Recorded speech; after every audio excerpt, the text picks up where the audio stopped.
Welcome to part 6 of the Polish Draft with Kyle Young. This is our last time to interact with the first couple chapters of my book, The Last Wave Sum. And we're going to go over some really quick final methods after you do all those other parts of the Polish Draft, what I recommend that you do to really get your first 3 chapters and your synopsis and your proposal ready for viewing by an agent, editor, or publisher.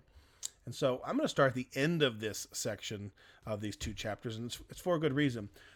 Because you are the author, you have a hard time seeing your own mistakes. Your brain just doesn't function in the way that you need it to be able to look at a document and pick out all your mistakes. Now, some of you might be really good at finding them, but for most people that I talk to, if you're the author, if they're your words, you scan them and skim them, and your brain does it without even you knowing. It's just in your subconscious. You just unconsciously don't see certain things because your brain already knows what it says.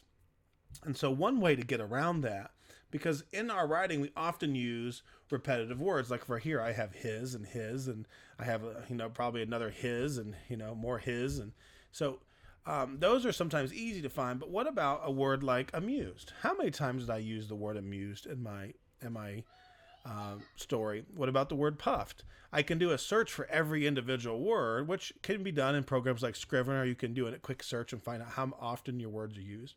But I find that an easier way to really kind of figure that out is read your story aloud. And you can find a room by yourself, read it aloud, and then begin reading your story backwards. Because your brain is used to processing your story as you wrote it in a logical manner. Kind of get your brain out of that normal function and do this different. This was recommended to me, and it does work. Yeah, it takes some time, I'm going to be honest.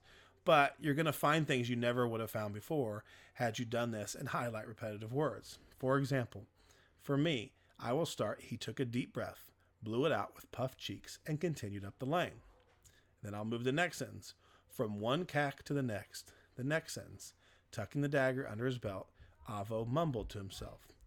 Palto was a fool. He ignored him. And you can go paragraphs, you can go sentences. A wise man never listens to the chatter of fools. What was it that Papa taught him? And so I'm just looking to see that my sentences are structured properly. And going this way, I can also review to see the sentence structure with, is it a long sentence, short sentence, medium sentence, short sentence, short sentence. I want to vary my sentence structure too.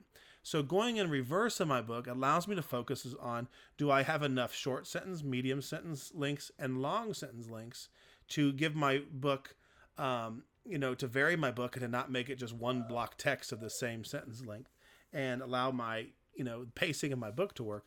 But it also allows me to highlight some of the things that I might catch that I didn't catch by going through and doing the reading the other way. So that's one hint, or 2 hints there.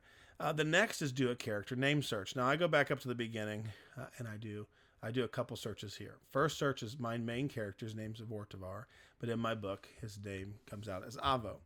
So I search for Avo. I have on this page, I have 4 uses of Avo.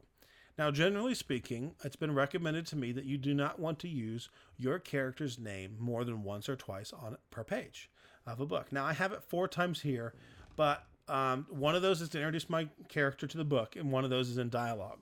So I would kind of take the dialogue one out because that's a necessity, because he's actually saying his name. And that's when he also recommends that his name is changed.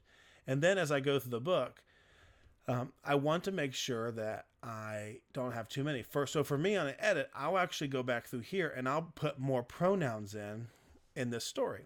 So I don't want to have a lot of the usage of the word Avo in this story. Now another character, so I would highlight all of those and I would go through and begin taking them out. The next character in this scene is Papa. So I have Avo and Papa. I would do the same thing for Papa. I have a lot of uses of the word Papa. So for me, I can replace that with his father. I can replace it with the description of his father or a feeling about his father. I can replace Papa here with pronouns also. And so what I would do is I would go through here and try to get 1 or 2 per page. And that can be very difficult, I'm not going to lie. And sometimes you just can't do it, especially if you have more than 3 characters in a scene. It's almost impossible to do. I've tried it. I gave up. But, and I tend to take the ones that are in dialogue out because of the voice of my character is that my main character does refer to his Papa and as Papa every time he uses his name. And when he does speak to him out of reverence, he does speak to him and say Papa. So those times I kind of delete those from mine. So I wouldn't use these two that are in dialogue. I would base, or this third one, I would essentially have three of them here.